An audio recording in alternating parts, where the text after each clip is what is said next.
नमस्कार. पालघर साहित्य व कला प्रतिष्ठान आणि मनोविकास ग्रंथोत्सव यांच्या संयुक्ततेने याच्या अगोदर आपण लेखक आपल्या भेटीला या उपक्रमांतर्गत भेटत झालेलो आहोत. या उपक्रमासोबतच आज आम्ही सुरू करत आहोत वाचक आपल्या भेटीला. हा सेगमेंट आपण सुरू करत आहोत या कारणाने की लेखक प्रसिद्ध होण्यासाठी त्याला वाचक आवश्यक असतं आणि अशा वाचकांची जे पालघरमध्ये वाचक आहेत त्यांचे काही प्रश्न त्यांना त्यांचं वाचन वाढवण्यासाठी त्यांनी केलेले आजपर्यंतचे प्रयत्न आणि त्यांना वाचन करावंसं का वाटलं ह्या सेगमेंटसाठी आज आपण भेटत आहोत. त्या ह्या सेगमेंटसाठी पहिल्यांदाच आपल्याबरोबर आहेत पालघरचे नामवंत व्यक्ती सुधीर दादा दांडेकर. मी सुधीर सरांना आमच्या पालघर साहित्य व कला प्रतिष्ठानतर्फे आरोग्य सौबग हे आमचं एक आयुर्वेदिक किट आहे ते त्यांना आम्ही भेट देतो.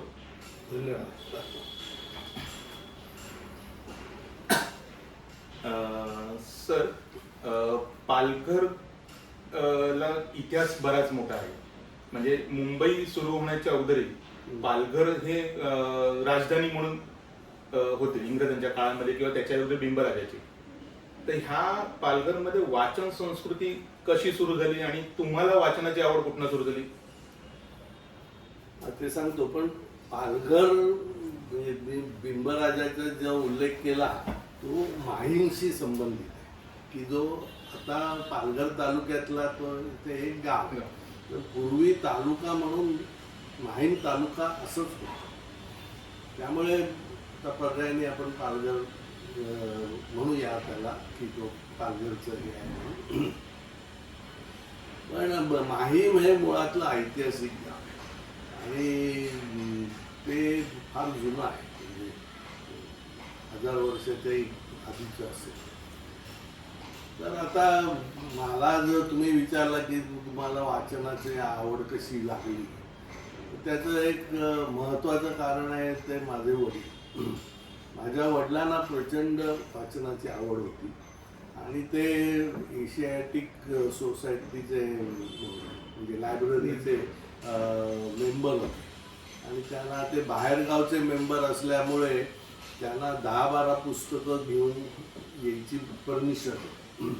त्यामुळे वडील मुंबईला गेल्यानंतर साधारण एक 10-12 पुस्तकांचा गठ्ठा ते घेऊन येत असत. त्यामुळे पुस्तकं मला दिसत राहिली सारखी. आणि हा एक मी तुम्हाला महत्त्वाची गोष्ट सांगतो की तुमच्या घरात पुस्तक नसतील, दिसत नसतील तर तुमची मुलं वाचणार नाही. त्यामुळे माझं नेहमी सांगणं असतं की अरे पुस्तकं विकत घ्या, थोडी तरी 10-15 तरी पुस्तकं मुलांना दिसतील असं तरी काहीतरी करा, त्याशिवाय मुलं वाचणार नाही. आणि बातमी वाचत नसेल तर मुलं तर नाहीच वाचणार. त्यामुळे जर वाचन संस्कृती वाढवायची असेल तर जी आत्ता मोठी माणसं आहेत त्यांनी आवड नसली तरी वाचायला सुरुवात करायला पाहिजे. खरं म्हणजे आवड तुम्ही म्हणजे कधी कधी असं वाटतं की हा विषय आपल्याला आवडणार नाही, पण तुम्ही त्याच्यातलं चांगलं पुस्तक वाचल्यावरती तुम्हाला ते कळतं की अरे हा इंटरेस्टिंग विषय आहे. म्हणजे त्याचं एकच उदाहरण सांगतो की आर्किओलॉजी हा विषय नुसतं म्हटलं की लोकांची छाती धडधडते आणि घाबरून जातात. आर्किओलॉजी मधलं आम्हाला काही कळत नाही. पण मी फॉरगॉटन सिटीज म्हणून नयनज्योत सन्याग ह्या माणसाचं एक पुस्तक मी वाचलं. तर मला आर्किओलॉजीमध्ये इंटरेस्ट होता, पण ते पुस्तक मी वाचलं आणि ते इतकं इंटरेस्टिंग आहे आणि दुसऱ्यांना मी वाचायला दिलं तर त्यांनाही ते खूप आवडलं. म्हणजे ते मोहेंजोदडो आणि हरप्पाशी संबंधित पुस्तक आहे, पण त्याच्यात इतरही खूप माहिती तिने त्या माणसाने दिलेली, लेखकाने दिलेला आहे. त्याचा एकच किस्सा तुम्हाला सांगतो की जो आवडेल. तो असा की मी हे पुस्तक विकत घ्यायला गेलो त्या स्ट्रँड बुक स्टॉल आहे ना तिथे. तर तो म्हणाला आहे की पुस्तक. म्हणलं वा, बरं झालं.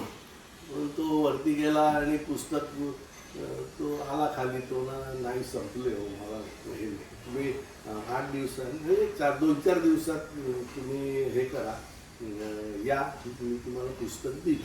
तर मी त्याला काय म्हटलं की मी काय मुंबईत राहत नाही, तुम्ही असं करा, हा माझा फोन नंबर, तुम्ही मला फोन करा, म्हणजे मग मी येईन पालघर.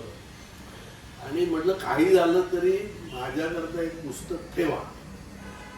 तर आणि नंतर पुढे मी त्याला असं जोडलं की नाही ही अशी पुस्तकं वाचतोय कोण, असं मी त्याला त्या वाक्याला जोडून त्याला म्हटलं. तेव्हा ते तुम्ही ठेवायचं नाही म्हटलं तरी ते राहीलच पुस्तक, कारण त्याला वाचकच कोणी. तर तो मला काय म्हणाला की तुम्ही मला या पुस्तकाचं नाव सांगितलं, मी लगेच हो म्हटलं. म्हणजे याचा अर्थ 4-5 लोक तरी या पुस्तकाची चौकशी करून गेल्याशिवाय मला ते नाव लक्षात नाही. बरोबर हा. आणि मग कुठं म्हणाला तुमच्यासारखी बरीच वेडी माणसं इथे आहेत. म्हणजे आर्किओलॉजीचं म्हणजे अशी वाचणारी पण माणसं असतात, आणि मग तुम्हाला कळायला लागतं की अरे हा इंटरेस्टिंग विषय आहे, मग दुसरं कुठचं ठेवा. तुम्ही आधी वाचूनच बघितलं नाही तर मला ह्याच्यात इंटरेस्ट नाही, त्याच्यात इंटरेस्ट नाही असं म्हणण्यात काही अर्थ नाही. बरोबर. तर माणसाने वाचायला घ्यावं आणि मग इंटरेस्ट निर्माण होतो.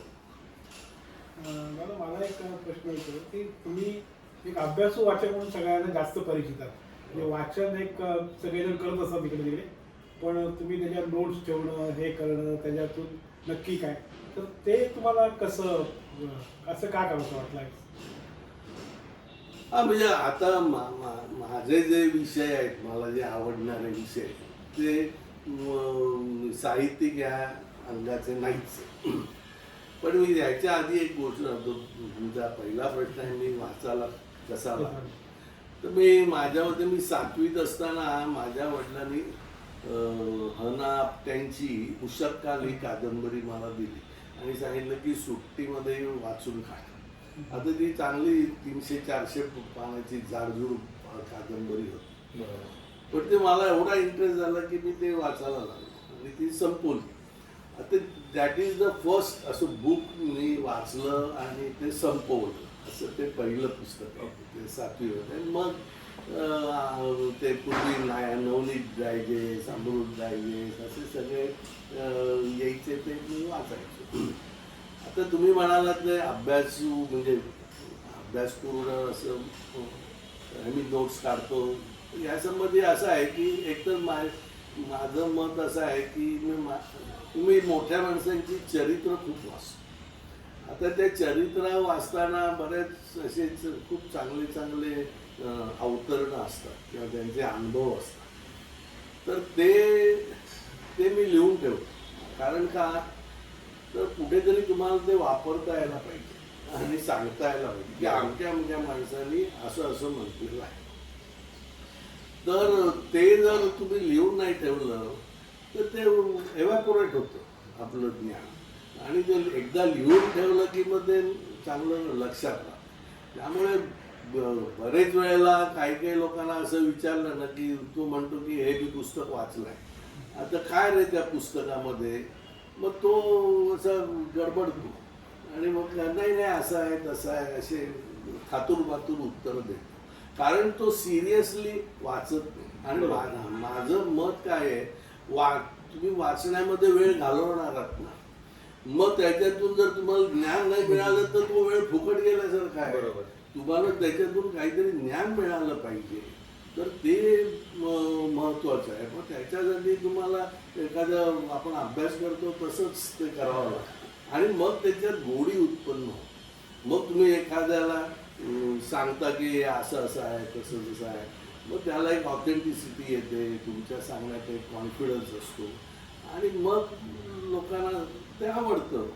तर तो असा म्हणजे तुम्ही अभ्यास केला, तुम्ही बोललात, त्यामुळे लोकांना आवडलं, त्यामुळे तुम्हाला आणखीन अभ्यास करण्याची स्फूर्ती मिळते. असं ते एक परस्पर पूरक असे त्या गोष्टी असतात. आणि मी मगाशी म्हटलं तसं की पुस्तक वाचून ज्ञान मिळणार नसेल तर तो वेळ फुकट घालवण्यासारखा आहे. तर त्यामुळे ते सिरियसलीच पुस्तक वाचायला पाहिजे. तुमचं पुस्तक वाचनासोबतच इतिहासाबद्दल तुमचं वाचन जास्त आहे.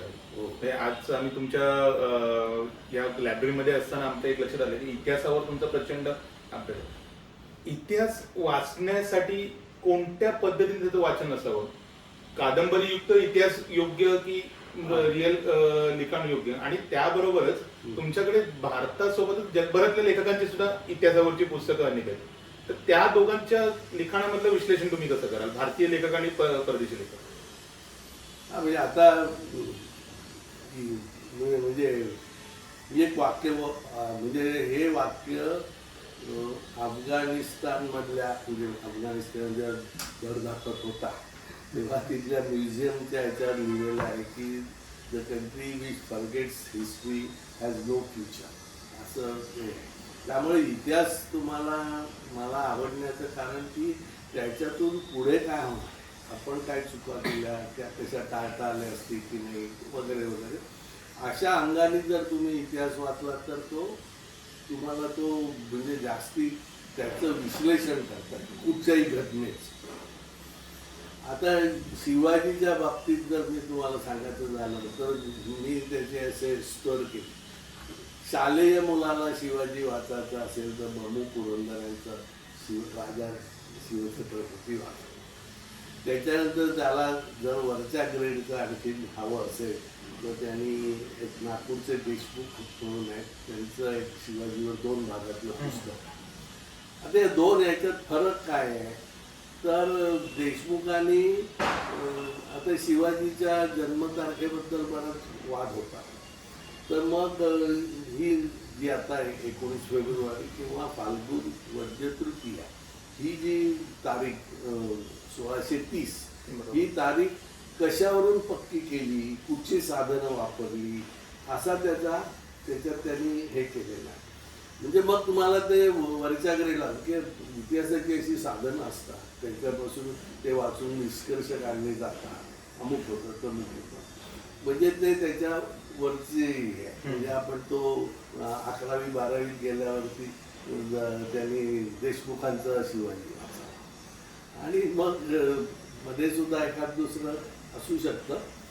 पण तुम्हाला MA करायचं असेल ना तर मग गजानन मेंढा हा वाचला इतिहास वाचला. त्याच्यात प्रत्येक गोष्टी म्हणजे आपण इतिहास वाचताना 50,000 सरदार आहे, 70,000 सरदार आहे, हा वतनदार आहे, हा इनामदार आहे असे सगळे गोष्टी वाचतो पण त्याचे खरे अर्थ आपल्याला कळत. 12 मावळं आहे तर 12 मावळं म्हणजे काय तर त्याचे देशमुख कोण, मग 12 मावळात पुणे जिल्ह्यातली किती गावं येतात ते आणि त्या गजानन भास्कर मेंढा यांचे जे काही इतिहासाचे खंड आहे म्हणजे शिवाजी महाराजांच्या चरित्राचे जे खंड आहे त्याच्यामध्ये तुम्ही बघाल तर मूळ इतिहासाची स्टोरी 1/3 पानातच असते आणि उरलेले 2/3 पानामध्ये टिपाच असतात आणि त्या टिपा खूप छान असतात. म्हणजे आता तुम्हाला एक उदाहरण सांगतो की मुजुमदार हे पद होतं आणि आता ते आडनाव झालं आहे. मुजुमदार म्हणजे हिशोब ठेवणार, खजिनदार किंवा हिशोब ठेवणार. आता हा शब्द आला कुठून तर तो शब्द आलाय म्हणजे काय फारसी शब्द असेल ते मजमुआ. आता मजमुआ म्हणजे संग्रह करणे. आता मजमुआ नावाचा अत्तर पण आहे म्हणजे तो मजमुआ म्हणजे सुगंधाचा म्हणजे ते अत्तर म्हणजे सुगंधाचा संग्रह म्हणून आता जो पैशाचा संग्रह करतो किंवा ज्याच्याकडे पैशाचे हिशोब असतात तो मजमुआदार झाला आणि मजमुआदारवरून तो मुजुमदार झाला. म्हणजे ही जी फोड आहे ती तुम्हाला दुसऱ्या कुठच्याच शिवचरित्रात मिळणार नाही. अशा अनेक गोष्टी त्याच्यामध्ये आहेत की इतिहासाची साधनं म्हणजे काय, साधनामधले फर्स्ट ग्रेडची साधनं कुठची, सेकंड ग्रेडची. तर ह्याने तुमचं एकूणच इतिहासाबद्दलचं ज्ञान खूप व्यापक होतं आणि तुम्हाला ते समोर तुम्ही कोणी काही सांगितलं तर तुम्ही विश्वास नाही ठेवत त्याचा की याच्यावर काही पुरावा आहे का सांग. त्याशिवाय बोलू नको. आणि या कादंबरीतून काय होतं, तुम्ही जो प्रश्न विचारला की कादंबरीत कल्पनाविलासच जास्ती असतो. बरोबर. म्हणजे मुळातली गोष्ट आहे त्याच्यावर लेखकाला काय वाटतं, मग ती जसं काल आपलं बोलणं झालं की मग ती सईबाई शिवाजी महाराजांना काय म्हणाली असेल, काय शिवाजी महाराज काय म्हणाले असेल. आणि सगळ्यात वाईट गोष्ट अशी आहे की ती कादंबरी म्हणजेच इतिहास आहे असं धरून वाद घालणारी माणसं मला भेटली आहेत आणि हिरिरीने वाद घालतात. आणि त्या कादंबरीत कसं लिहिलं, म्हटलं ती कादंबरी आहे बाबा, तो इतिहास नाही आहे. तर हा जो डिफरन्स आहे तो आपण करायला शिकलं पाहिजे, असं म्हणजे इतिहासाच्या बाबतीत. आणि तुम्ही म्हणालात तसं म्हणजे जो परदेशी इतिहासकार आणि हे आहे, आता भारताच्या इतिहासाबद्दल परदेशी जे कोण लेखक आहेत ते बहुत करून सर्व प्रवासी आणि त्यांना जसं जसं दिसलं आणि जसं जसं त्यांना ते अनुभवलं ते त्यांनी लिहिलं प्रवास वर्णन. पण ती प्रवास वर्णनं ऐतिहासिक साधनं या दृष्टीने फार महत्त्वाची असतात, कारण ते ऑथेंटिक असतं. तो माणूस तिथे गेलेला आहे आणि त्यांनी हे केलं. याचं एकच उदाहरण सांगतो. माझ्या मते 1640 ताजमहाल बांधून पूर्ण झाला. त्याच्यानंतर 20 ते 25 वर्षांनी एक फ्रेंच डॉक्टर आणि तो बर्नी आहे का कोणतरी तो व्यापारी होता, असे दोघं फ्रेंच माणसं ताजमहाल बघायला गेले. आता ताजमहालचं एकूण हे बघू जाता मधली 20-25 वर्ष म्हणजे काही फार पिरियड गेलेला नाही. बरोबर. आणि त्यांनी तो ताजमहाल बघितला आणि त्यांनी तो जो डॉक्टर होता फ्रेंच डॉक्टर त्याचा मित्र होता, म्हणजे तेव्हाचा फ्रान्समधला अर्थमंत्री, तो त्याचा मित्र होता. त्याने याला पत्र लिहिलं कोणी त्या डॉक्टर की अशी वास्तू संपूर्ण युरोपमध्ये नाही, इतकी सुरेख वास्तू आहे. आणि पुढे खाली त्याने काय लिहिलं की तुम्हाला असं वाटत असेल की मी इंडियामध्ये आलो आणि मी आता इंडियाच्या प्रेमात पडलोय म्हणून मी असं म्हणतोय, तर तसं नाहीये. ही वास्तूच खरोखर अप्रतिम आहे. म्हणजे आणि अशी वास्तू युरोपमध्ये अजून बांधली गेलेली नाही. पण म्हणजे याच्यातून एक दोन गोष्टी होतात की तो डॉक्टर हळूहळू इंडियाच्या प्रेमात पडला होता आणि तो त्याला पत्र लिहिताना इंडिया तसं आहे तसं आहे. म्हणजे भले तेव्हा काही म्हणजे काय असतील, म्हणजे असे काही काही येत आहे की खूप कचरा आहे, यायला जायला त्रास आहे, पण एकूण इंडियन माणूस बघून ते बरेच जण प्रेमातच पडतात, असा हा त्यातला भाग आहे. आणि मग ते सर्वंकषपणे लिहितात चांगल्या. आता म्हणजे हे परदेशी कोणी प्रवाशांनी इंडियाबद्दल लिहिलं. आता जसं शिवाजी महाराजांना तो इटालियन काय मनुची म्हणून तो त्यांनी महाराज कसे दिसले काय दिसले असं सगळं ते वर्णन केलं आहे. ते मग ते त्यांनी प्रत्यक्ष बघितल्यामुळे ते जास्ती त्याची व्हॅल्यू आहे त्या वर्णनाची. तर या दृष्टीने परदेशी इतिहासकारांचं लिखाण आहे ते मुद्दाम आपण वाचलं पाहिजे आणि आपण त्याचा अभ्यास केला पाहिजे असं मला वाटतं. आता थोडंसं जरा मी पटकन पुढे येतोय. हो. म्हणजे काही प्रश्न परत विचारले की युवकांनी वाचावं असं म्हणतो. म्हणजे आपण असं म्हणतो की सोशल मीडिया वगैरे आता इतकं आक्रमण झाले त्यामुळे युवकांचं वाचन कमी झाले. परंतु मला असं वाटतं की प्रगत देशांमध्ये आजही मोठ्या प्रमाणात लायब्ररीज आणि युवक मोठ्या वाचतात असं दिसतं चित्र समोर येते. तर आपल्याकडे ते कमी होतं, त्याचं एक काय कारण असू शकेल आणि ते कसं वाढवता येईल? तुम्ही इतके वर्ष अनेक प्रयत्नही करताय, काही तुम्ही वाचन संस्कृती वाढावी म्हणूनही काही कार्यक्रम तुम्ही घेतले तिथे. इथे एक आपण 3-4 वर्ष तसे प्रयत्नही झाले आणि त्याच्यामध्ये काही युवकही आले होते. तर त्या गोष्टी ते अनुभव जर आम्हाला ऐकायला आवडतील. आता युवकांनी वाचावं ते बरोबरच आहे. तर सोशल मीडियाने मला तर असं वाटतं की पुढे येणाऱ्या काळामध्ये लोक सोशल मीडियावरचं सुद्धा वाचणार नाही, ते फक्त ऐकतील. म्हणजे यूट्यूब ऐकतील कारण ते वाचताना वेळ जातो, हे ऐकताना काय तुम्ही इतर कामं करता ऐकता येतं, म्हणजे हळूहळू ते ऐकण्यावर जाईल.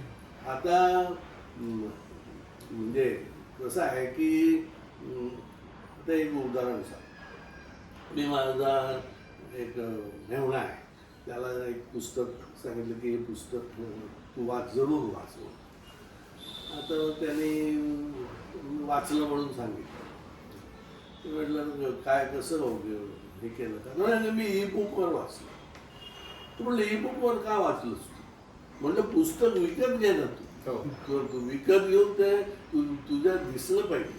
म्हटलं त्याचा परिणाम असा होतो की त्याचं मी अगदी ज्वलंत उदाहरण देतो की माझ्याकडे सिंहाला शह अशा या टायटलचं एक पुस्तक आहे. ते पुस्तक कशावर आहे तर सिंह म्हणजे ब्रिटिश म्हणजे ब्रिटिश लोक किंवा ब्रिटिश सरकार आणि त्याला श कोणी दिला तर म्हणजे आपण असं रशिया म्हणजे अस्वल आणि अस्वल आणि त्याच्यात अस्वल शब्द नाही आहे पण तो सिंहाला श दिला असं तो कोणी दिला तर अफगाण लोकांनी.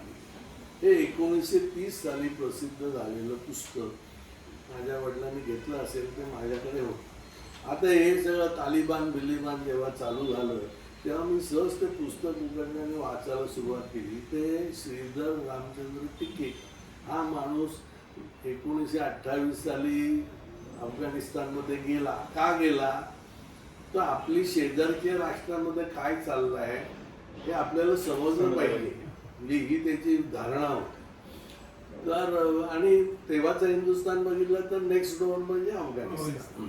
तर अफगाणिस्तानात काय चाललंय आपल्याला माहिती पाहिजे. म्हणजे हा पत्रकार म्हणून सुद्धा मला त्याचं कौतुक वाटतं की तो असं त्याची डोक्यात असं आलं. असं फारच थोडे पत्रकार की जे असं काहीतरी करतात. तर ते त्याला केसरी आणि हिंदू या 2 वर्तमानपत्रांनी स्पॉन्सर केलं.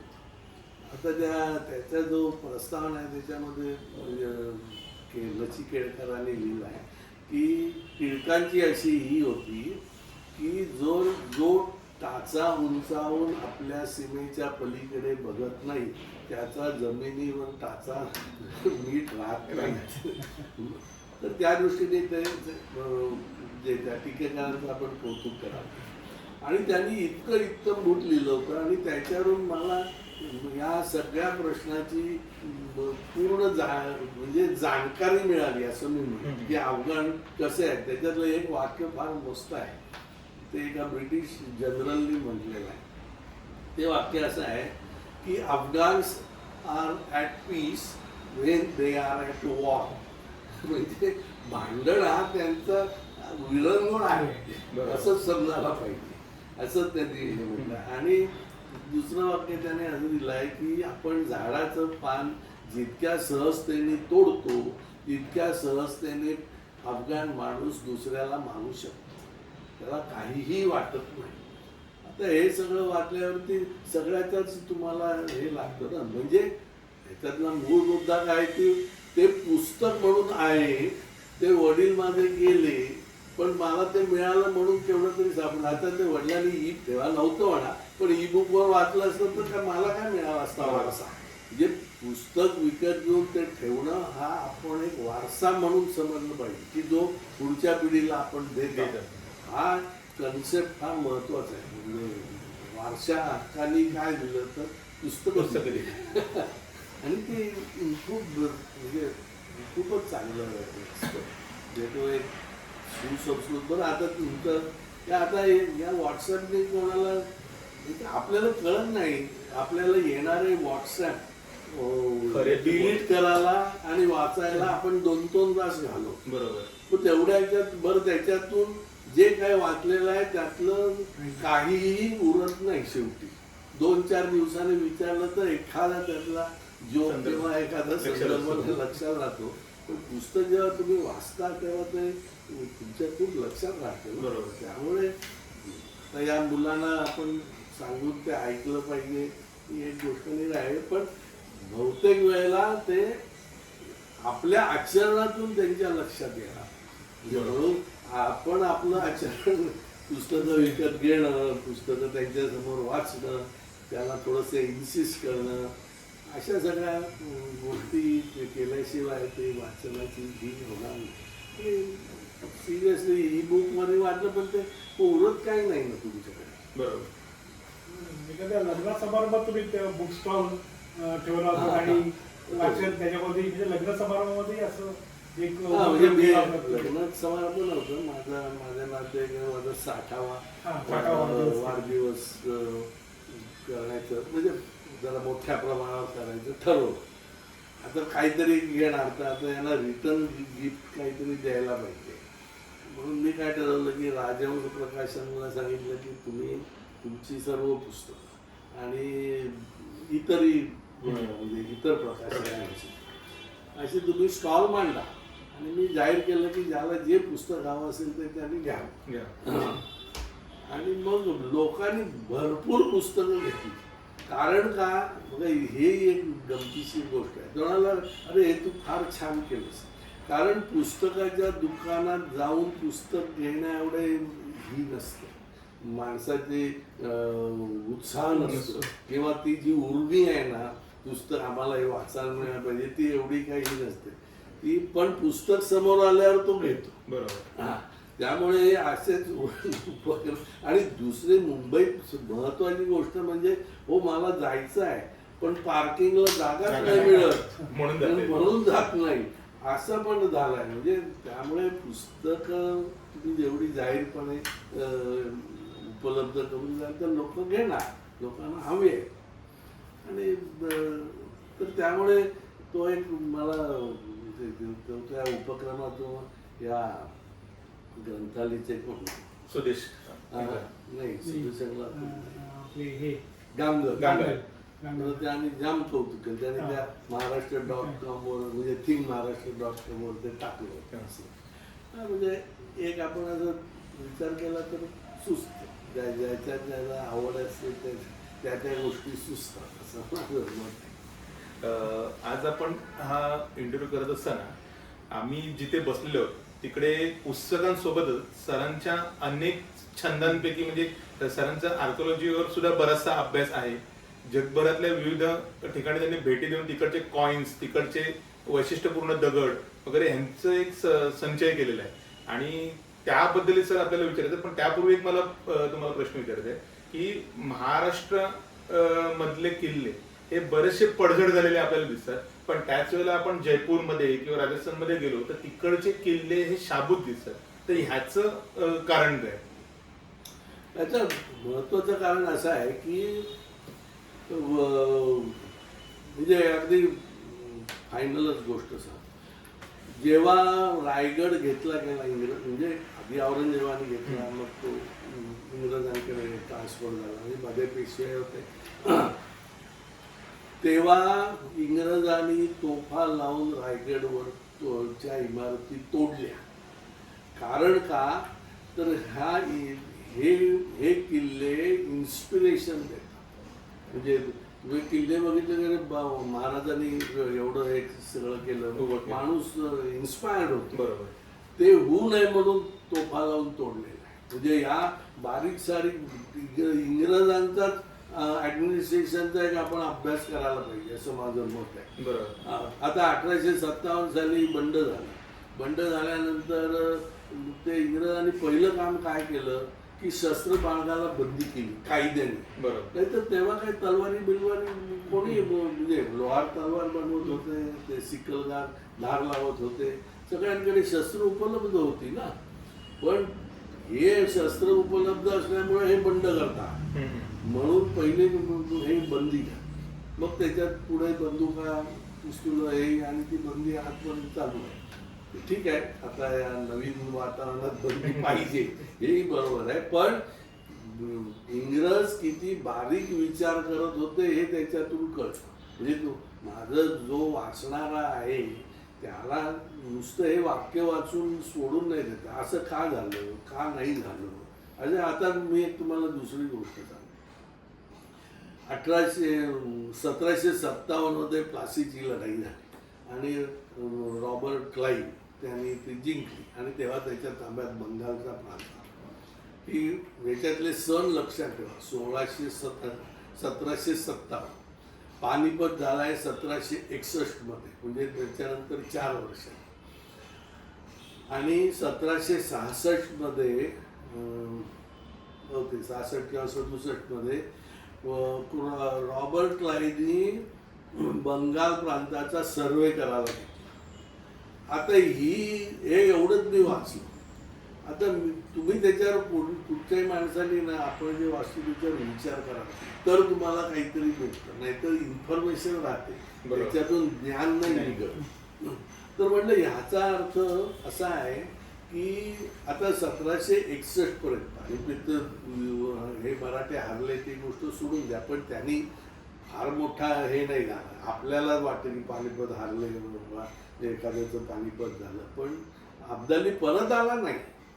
जो त्याच्या आधी 16-17 वेळा येऊन गेला होता, त्यांनी जी दहशत खाल्ली की मराठ्यांच्या बरोबर लढणं काही सोपं नाही, म्हणून तो परत आला नाही. त्यांनी बाकी ते जाऊ दे. म्हणजे सांगण्याचा मुद्दा असा आहे की तोपर्यंत मराठे पॉवरफुल होते. असं असताना रॉबर्ट क्लाईव्ह सर्वे घेतो, इंग्रजांचा चिकटपणा बघून जाता सर्वेवर खर्च करणं त्याला कंपनी, तेव्हा कंपनी सरकार होतं. पण याचा अर्थ असा आहे की रॉबर्ट क्लाईव्हला कॉन्फिडन्स होता की हळूहळू आपण हिंदुस्थान घेणार म्हणून, आणि ज्या भागावर आपण राज्य करतो आहोत त्याची भौगोलिक सर्व माहिती आपल्याकडे पाहिजे, आणि म्हणून त्यांनी तो सर्वे घेतला. ते 1803 मध्ये टोटल सर्वे चालू झाला आणि ते माझ्याकडे त्याचं, आणि 2003 मध्ये काय 200 वर्ष झाली म्हणून एक मोठा कार्यक्रम पण झाला. ते सगळं जाऊ दे. पण ही इंग्रजांचं जे आहे की त्याला एवढा कॉन्फिडन्स आला कुठून, हे ह्याचा पण आपण विचार करावा. बरं, ते इंग्रज कसे होते की अभ्यासू होते. आपण तो इंग्रजांचा भाग आपण काही बघतच नाही. 150 वर्ष राज्य करायचं तर काहीतरी क्वालिटीज असल्याशिवाय कसं होईल. बरोबर. म्हणलं आता आपल्याला 70 वर्षामध्ये नकोच झालंय सगळं गव्हर्नमेंट. तर ते म्हणजे तुम्हाला त्या क्वालिटीचा पण अभ्यास करायचा, अभ्यासू लोक. तर असं ते आहे. तुमच्याकडे जुन्या पुस्तकांचा खूप मोठा संग्रह आहे. आणि तुमच्या बाबांच्या पासून ते तुम्हाला आठवतं की सतीश काळसेकर काय किंवा भालचंद्र नेमाडे किंवा नितीन रेड्डे यांच्यासारखे लेखक सुद्धा आजही त्यातले तारीफ करत असतात की दादरकडे खूप जुनी जुनी पुस्तकं आहे. तर त्याचं पुढे कसं जतन करायचं किंवा काय करायचं तुम्ही ठरवायचं? माझ्या म्हणजे मी आता सगळी ती बाइंडिंग करून ठेवले. म्हणजे मी एक पुस्तक आहे, मी 4 पारशी लोक, मी हिंदुस्तान सफर असं त्या पुस्तकाचं नाव आहे. ते 1876 साली प्रसिद्ध केलेलं आहे. ते 4 पारशी वेगळा हिंदुस्तान हे ते गुजरातली आहे. पण ते त्याच्यात फोटो पण आहेत, ते मी त्या फोटोचे फोटो काढून जपून ठेवले. म्हणजे आताच्या ह्याच्यामध्ये बाइंडिंग केलं आहे त्याचं. आणि मला सगळ्यात म्हणजे मी हे समजतो काय म्हणायचं सुदैवी की माझ्या मुलाने मला सांगितलं ही सगळी लायब्ररी मला पाहिजे, ती तुम्ही काही इकडं तिकडं. बरोबर. तर ही माझ्या दृष्टीने, त्यामुळे ती पुस्तकं सांभाळली जातील याच्याबद्दल मला खात्री. आता एक 1911 सालचं पुस्तक आहे, ते ॲडमिनिस्ट्रेशन ऑफ इंडिया. ते जॉन स्ट्रेची या माणसाने लिहिल्या. जॉन स्ट्रेची हा म्हणजे ॲडमिनिस्ट्रेशनमध्ये खूप वर्धा होता. आणि माझ्या मते टिळकांना जी 6 वर्षाची शिक्षा दिली ना, त्याच्यात तो म्हणजे ते जुरी बिरी असते ना. तर आता हे बघा, याच्यात तुम्हाला एक गंमत सांग की टिळकांना शिक्षा देऊन नेलं कुठे मंडळाला, ब्रह्मदेशच्या राजाला आणला कुठे रत्नाकडे गेला. म्हणजे ही जी काय त्यांची ही आहे ना, काय म्हणायचं दूरदृष्टी की त्याला तिथे ठेवायचा नाही. तो ठेवला की काहीतरी प्रॉब्लेम त्याला एकदम उचलून दुसरीकडे, म्हणजे तो काहीच करू शकत नाही, त्याला त्याचे संपर्क तुटतो, असं सगळं होतं. तर हे म्हणजे या बारीक बारीक गोष्टी असतात. तर बरं हे मगाचं पण सांगतो की टिळकांना मंडाळाला ठेवलं, थिबाला रत्नागिरीला ठेवलं, ही फक्त इन्फॉर्मेशन झाली. मग ह्या इन्फॉर्मेशन मधून ज्ञान कसं निर्माण करायचं, तर त्याच्यावर विचार केल्यावरती असं का इंग्रजांनी केलं असेल हे जेव्हा तुम्ही विचार करता तेव्हा मग इंग्रजांच्या पॉलिसीज तुम्हाला कळतात आणि त्याच्यातून काहीतरी नॉलेज निर्माण. बरोबर. म्हणजे माझं एक असं हे वाक्य माझंच आहे थोडं की म्हटलं इन्फॉर्मेशन तुम्ही कशी जोडता त्याच्यावरती ज्ञान काय बाहेर येणार ते ठरतं. इन्फॉर्मेशन तीच पण जोडणं वेगळं, तर वेगळं ज्ञान निर्माण होतं. अशी माझी ही आहे काय पक्की माझी धारणा आहे.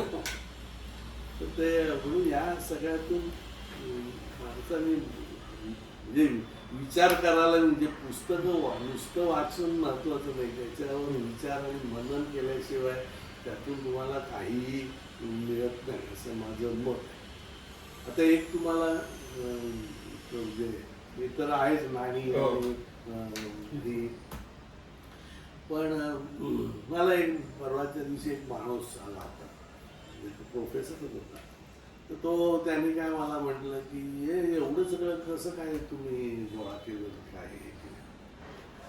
तर मी त्याला म्हटलं की लहान मुलांची उत्सुकता असते ना, कुतूहल, ते मला अजूनही आहे. त्यामुळे कुठच्याही नवीन काही दिसलं की मला ते असं वाटतं की हे माहिती पाहिजे किंवा ह्याच्याबद्दलची आपल्याला माहिती नाही. त्यामुळे फुलपाखरं दिसली तर फुलपाखराचं आयडेंटिफिकेशन आपल्याला करता यायला पाहिजे. पक्ष्यांचं तर मी कॉलेजपासूनच पक्षी बघायला लागतो आणि मी 2 वेळेला सलीम अली बरोबरही गेलो. ते एक माझं भाग्याचं लक्षण समजतं की सलीम अली म्हणजे टॉप मोस्ट बर्ड वॉचर, त्याच्याबरोबर मला जायला मिळालं. तर ते असं आहे. तर आता ह्या ज्या फायली तुम्हाला म्हणजे ते सांगूया. म्हणजे वर्तमानपत्र वाचता वाचता सुद्धा मला असं आढळून आलं की काही लेख हे जपून ठेवण्यासारखे असतात. बरोबर. आणि बरेच वेळेला ते एक लेख येतो, मग त्याच्यावर 15-20 दिवस जातात, त्याच्यानंतर दुसरं काहीतरी बातमी येते त्या संबंधात अमुक तमुक. तर म्हणून मला आवडणारे लेख हे कापून ठेवायला लागलो आणि ते चिकटवायला लागलो. आणि आता असे ते विषय इतके वाढलेत की आता जवळजवळ 50-60 विषय झालेले की त्याच्यावरची कात्रणं माझ्याकडे आहे. माझं पहिलं कात्रण आहे ते 1971च्या बांगलादेश वॉरबद्दल आहे. म्हणजे तेव्हा काय नाव गोखले जी महाराष्ट्र टाइम्सचे जे वार्ताहर होते, म्हणजे उपसंपादक नाही, त्या म्हणजे इनिशियल आता मला आठवत नाही. तर त्यांनी महाराष्ट्र टाइम्समध्ये एक कॉलम द्यायचे की आजच्या लढाईचं महत्त्व काय आहे आणि उद्या काय होऊ शकतं. ते मला ते खूप आवडलं होतं. तेव्हा मी इंजिनिअरिंगला होतो आणि मग ते मी कापून ठेवली होती. पण नंतर ती विस्मरणात गेली. पण ती आणि सगळ्यात चांगली गोष्ट म्हणजे ती मला मिळाली. मग तेव्हापासून मला ते थोडीशी आवड उत्पन्न झाली की असं हे होईल.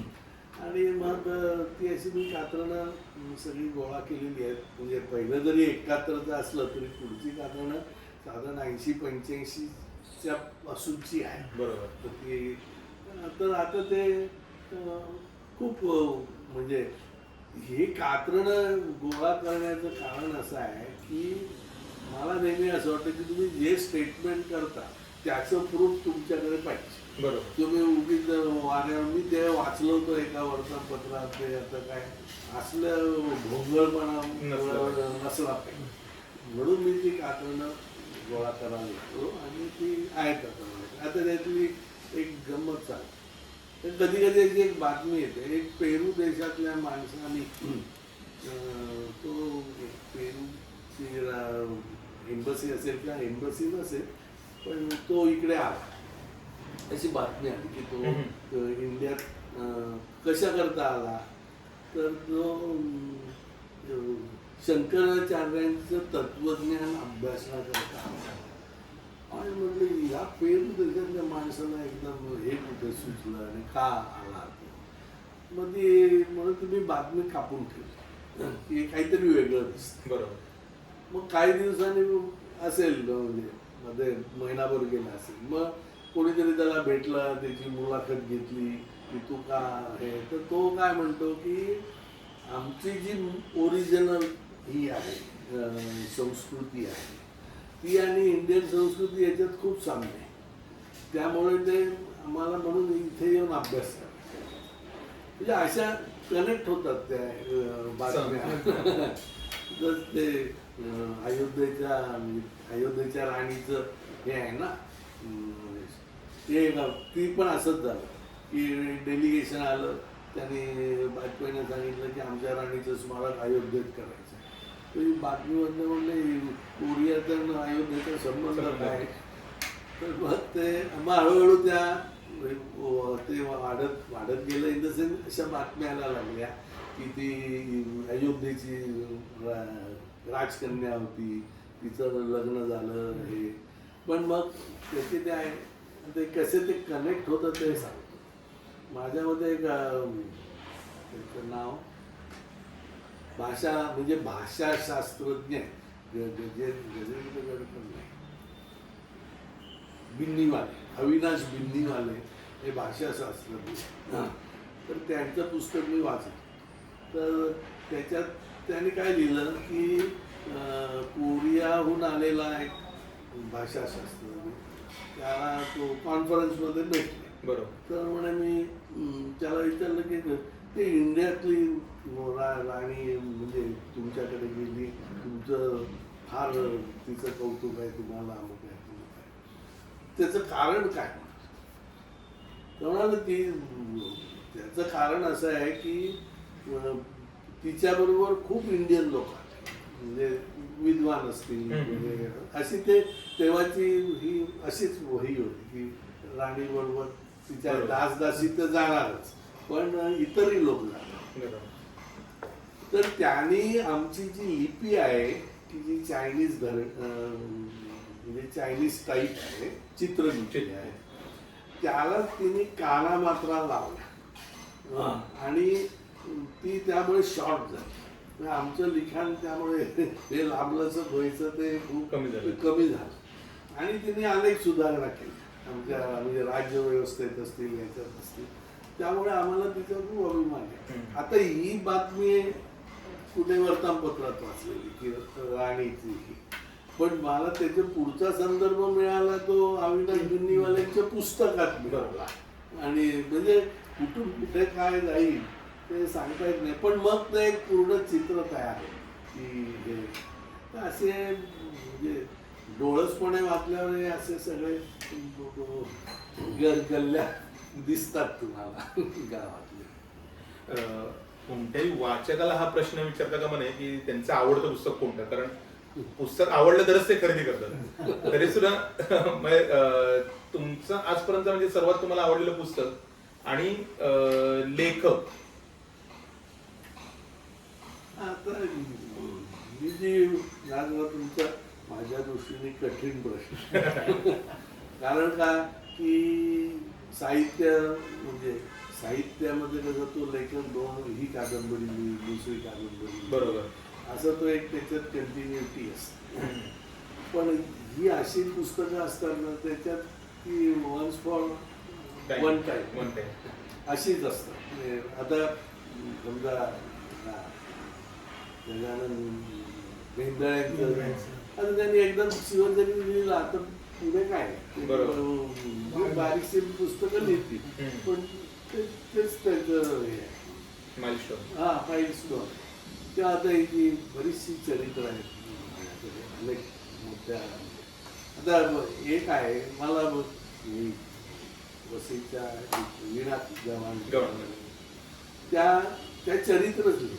आणि त्यामुळे त्यांची वेगवेगळ्या माणसांची चरित्र आहेत तर ती त्यांची खूप अभ्यासपूर्ण असतात. मला ते आवडतं चरित्र. आणि म्हणजे ती वेगवेगळ्या स्तरावरच्या लोकांची म्हणजे सायंटिस्ट असतील हा एक होता कारणासारखी गोष्ट आहे तर ती मला आवडतात म्हणजे अशी चरित्र. आणि म्हणजे आता इतिहासात म्हणणार तर पुरंदरांचं उत्तमच आहे पण आता मला ते दुसरीतलं पुस्तक वाचण्यासारखं वाटतं म्हणून मला मेंदळे जास्ती आवडतात. तर वीणा गव्हाणकरांचं पण त्यांची वेगवेगळी आहेत म्हणून ती हे आहे. आणि असं ते आहे म्हणजे ते तुम्हाला साहित्यासारखं नाही सांगता येणार पण आता मी तुम्हाला फॉरगॉटन सिटीज हा जो हे सांगितलं ते त्या माणसाचं ते एकच पुस्तक आहे पण खूप छान आहे. आर्किओलॉजी आज म्हणजे कार्यक्रम किंवा मुलाखतीचा एक शेवट करताना एक तुम्हाला विचारायचं वाटतं की पालघर साहित्य व कला प्रतिष्ठानच्या माध्यमातून आपण वेगवेगळे उपक्रम सुरू करतोय. ह्याचं मुख्य कारण असं होतं की पालघरमध्ये वाचनाची संख्या कमी वगैरे जे म्हटलं जातं तर तो विषय खोडून काढणं हा महत्वाचा भाग होता आमचा की पालघरमध्ये वाचन संस्कृती बऱ्यापैकी आहे. त्या दृष्टीने आम्ही वेगवेगळे उपक्रम सुरू केलेले आहेत. म्हणजे लेखक आपल्या भेटीला किंवा आता आपण कलाकार आपल्या भेटीला हाही एक उपक्रम सुरू करत आहोत.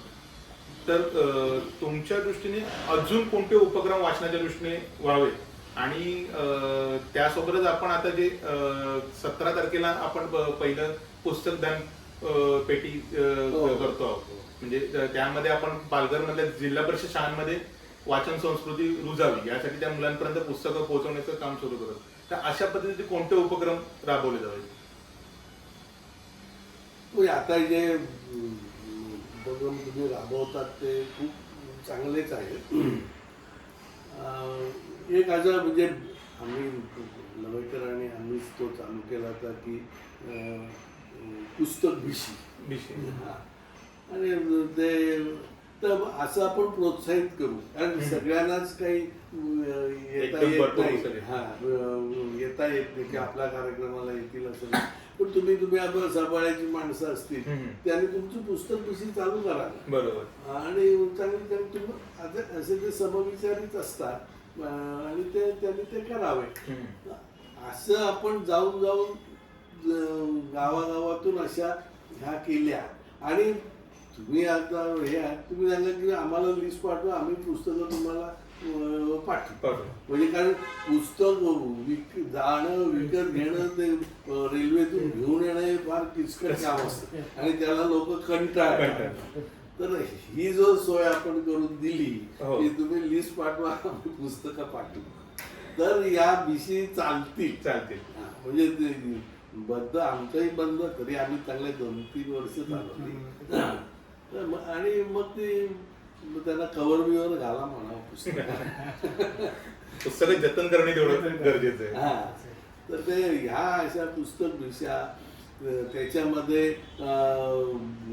तिथल्या शाळेतल्या शिक्षकांना मुद्दाम बोलवायचं की तुम्ही या मग त्यांना एकदा पटलं ना की मग ती मुलांपर्यंत जातात. शिक्षक हा आपला मोठा दुवा आहे तर तो शिक्षकच जरा बेकार म्हणजे आता तुम्ही आता कुठच्याही साधारण 4वी-5वीतल्या मुलाला त्यांनी काहीतरी बाईने करून दिलेलं असतं आणि ते आईने सांगितलं की हे चुकीचं आहे हे असं आमच्या बाईने तसंच सांगितलं म्हणजे आईचं पण म्हणणं ऐकत नाही ते बाईंचं म्हणणं ऐकतात. ही जी काही धारणा आहे ना त्याचा आपण म्हणजे या शिक्षकांनी फायदा घेतला की त्याला कसं मोल्ड करायचं आहे या गोष्टी. तर आपण असं करूया की गावा म्हणजे आधी 2-3 गावं तरी आपण सिलेक्ट करू. तुम्ही ग्रुप करा एक 10-12चा ग्रुप असणार आणि मी तुम्हाला सांगतो की पहिल्यांदा आम्ही 200 रुपये काढायचो. कारण पहिल्यांदा पुस्तकं कमी आहे, बहादुरी 2400 मध्ये कमी येतात. हम्म. पण 2-3 महिने झाले की मग वाटतं की 100च होईल. कारण वाचून नाही होत ना. पण म्हणजे 100 रुपयामध्ये तुम्हाला खूप पुस्तकं वाचायला मिळतात. बरोबर. मग ती वाचल्यास वाटायची हो, म्हणजे हो. म्हणजे- नाही, ह्या संदर्भातला एक वाचनवेल म्हणून ग्रुप आहे हो. पुण्यामध्ये. हा. रुपाली मॅडम आहेत त्यांचा. तर त्यांनी पुस्तक भिशीचा उपक्रम असा केलेला आहे, जशा प्रकारे पैशाची भिशी असते हो. की तुमचा नंबर लागला की तेवढे रुपये तुम्हाला मिळतात, हो. तसं त्यांनी केलेलं आहे की प्रत्येक व्यक्ती 200-200 रुपये काढतो, म्हणजे 10 जणांचा ग्रुप. मग त्यांना 2000ची पुस्तक, मग ज्याचा नंबर लागेल त्याचा पहिल्या तारखेला जरी लागला तरी त्याला 2000ची पुस्तकं त्याला हा. मिळतील. हा, म्हणजे ते बिशी ऍक्च्युअली पुस्तक Actually. भिशी असा प्रकार केलेला आहे त्यांनी. हो, बरोबर आहे. नंबर लागेपर्यंत काही पुस्तकं मिळत नाही नाही, आता त्याच्यामध्ये होतं कसं हो, तर देतो. की समजा एखाद्या वेळेला काय होतं, 2000 मध्ये 7 पुस्तकं आली, हो. तर 10 जण जर असतील आणि 7 पुस्तकं आली तर ते परत तिघे कोण राहणार बाजूला, हा प्रश्न त्यांनी सोडवण्यासाठी हा उपक्रम सुरू केला की तुम्हाला एकदम 2000 खर्च करायची गरज नाही. ओके. म्हणजे तुमचे लोकांचं म्हणणं काय असतं, अरे किमती खूप वाढल्यात मग आम्हाला तेवढे एकदम पैसे, तर महिन्याला 200 रुपयामध्ये तुम्हाला येतातच आहेत ना तुम्हाला 2000ची पुस्तकं. आमच्यामध्ये एक फक्त हे होतं की आम्ही जी पुस्तकं द्यायचो ना ती ते वाचायचे आणि ज्यावेळी आम्ही एकत्र जमायचो ना त्यावेळी प्रत्येक वेळी लेखक वगैरे नाही बोलवायचं. तो वाचन आपण तो जो वाचन चर्चा ना, करायची. ते त्याच्यावर चर्चा करायची. त्यामुळे ते वाचन पण खूप वाढतं. ते हो. आजही आम्हाला असं सांगतात की त्यावेळी जे वाचन झालं ना ते आता तेवढं होत नाहीये. म्हणजे ह्यासाठी वाचन कट्टा हा उपक्रम माझ्या मते आपल्याकडे एक झाला पाहिजे. हा. म्हणजे आता आपल्याकडे जो दांडेकर महाविद्यालयामध्ये जो सुरू आहे रविवारी. रविवारचं, त्या पद्धतीने एक वाचन कट्टा, तर हा वाचन कट्टा अशा पद्धतीने असला पाहिजे की तुम्ही काय वाचलं त्याचा एक संदर्भ देण्यासाठी आपण सगळ्यांनी भेटणं आणि त्या पद्धतीने उपक्रम राबवता येईल. हो, म्हणजे तुम्ही पुस्तकाचं परीक्षण हो. त्याला वाटलं असं करावं की या महिन्यात तू सांग, हा. पुढच्या महिन्यात हा सांग, तो महिन्या वेळात काहीतरी वाचेल. वाचलं म्हणजे त्याच्यावर जबाबदारी असते. तर ते बरोबर आहे तुमचं. आणि वाचन हे वाढायलाच पाहिजे. यंग माणसं म्हणतील की हे तुमचं सगळं जुन्या टाईपचे विचार झाले. बरोबर. आता गुगलवर सगळं मिळतं. आणि होतं काय, गुगलवर सगळं मिळत आहे म्हणून तुम्ही डोक्यात काहीच ठेवत बरोबर. की जेव्हा लागेल तेव्हा गुगलवरून आपण काढू. पण तसं होत नाही. तुम्ही वाचल्याशिवाय ते तुमच्या डोक्यात उतरत नाही. गुगलवर बऱ्याच गोष्टी आहेत, पण ते म्हणजे आता एक म्हणजे एक वेगळ्या संदर्भात सांगतो की या AI, गुगल ह्या सगळ्यांनी आता हे कसं होतं की इतके दिवस आपण पायाचं काम मोटार करत होती, म्हणजे आपला शारीरिक श्रम कमी करण्याची खूप यंत्र निघाली आणि त्यांनी आपण खूप तसं म्हटलं तर सुखी झालं. आताचं जे आहे ते तुम्हाला बुद्धीच वापरू दे आणि बुद्धी न वापरल्यामुळे तुमची जी गोंधळ होणार आहे. कारण तुम्हाला विचार करताच येत नाही. विचार सारखं आपलं काहीतरी फीड होत आहे, व्हॉट्सअपवरून होत आहे, याच्यावरून होत आहे. मग स्वतंत्र विचार करण्याची सवय लागणार की. बरोबर. आणि तो विचार तुम्ही करेन असा झाला की मेंदू पण हे होणार आहे. आता साधी गोष्ट आहे, एक तुम्हाला अगदी खरी गोष्ट आहे, म्हणजे ती अगदी याच्याशी जोडली नाही. पण माझा मुलगा सिडनीमध्ये, त्याला ना तो काय जे ऑफिसमध्ये होता आहे म्हणजे, तर त्या जायला एक आपल्या ऑफिसचा फ्लो चार्ट आणि असं करून द्या. तर त्याने ते असं केलं. त्याचं अक्षर आणि व्यवस्थितपणा खूप आहे. त्याचा तो फ्लो चार्ट बघितल्यावरती ते म्हणाले, अरे तू एवढं चांगलं लिहूच कसं शकतो. आम्हाला तर लिहिण्याची सवय नाही. बरोबर. कारण आपण सगळं टाईप करायला लागलो. आपली अक्षरं घाणेरडी होणार आहे, म्हणजे लिहिता येणार नाही, आपण बुद्धी चालवणार नाही. मग करणार काय होतं आपण, हेच मला आता प्रश्न पडलाय. आणि आपण म्हणजे भले 100-200 वर्ष जातील पण माणूस हा खुजा होऊन जाईल. बौद्धिक दृष्ट्या, शारीरिक दृष्ट्या सगळ्या ह्याच्यात मेंदू आक्रसेल असं मला वाटायला लागलं. तो बेरजा वजाबा काही येत नाही. गणित म्हणजे Calculator कॅल्क्युलेटर शिवाय एवढी हे बेरीज मारताच येत नाही. म्हणजे रूट बीट तर जाऊ दे. ते सगळं विसरत आपण. हा, ते माझ्या ओळखी म्हणजे आमच्याकडे कारकून म्हणून होते, ते कधीच एक नाही, ते 11 अधिक 16 अधिक 25 अशीच बेरीज करायची. आणि पण आता हे बरेचसे दुकानदार हिशोब किती फटाफट पावकी येते म्हणजे तेव्हा येत होती, आता नाही येत. पण सगळ्याचा उपयोग आहे. तुम्ही बुद्धीचा उपयोग करणं, ती सारखी घासून ठेवणं ही फार महत्वाची गोष्ट आहे की त्याच्याबाबत अनेकांनी विचार करायला पाहिजे. तेव्हा आपण म्हणजे नुसतं वाचू नका, वाचून विचार करा. असा वाचा आणि विचार करा असे एक स्लोगन दिले पाहिजे. वाचन हे तुमच्या रोजच्या जगण्यालाही तेवढंच आवश्यक आहे सर्वतोपरी. विरंगुळ आहे. तुम्हाला कुठे पुस्तक असेल जवळ तर काय मित्राची जरूर नाही. बरं तो काय आपल्याकडून चहा कॉफी मागत नाही, आरामात वाचू शकता असं ते आहे. तर मला तुमचे आभार मानतो की आपलं पण नाव खूप मोठं आहे, पालघर साहित्य कला प्रतिष्ठान. पालघर साहित्य आणि सांस्कृतिक प्रतिष्ठान. त्याच्यातर्फे पहिलाच कार्यक्रमात माझी तुम्ही मुलाखत घेतली त्याच्याबद्दल खूप धन्यवाद.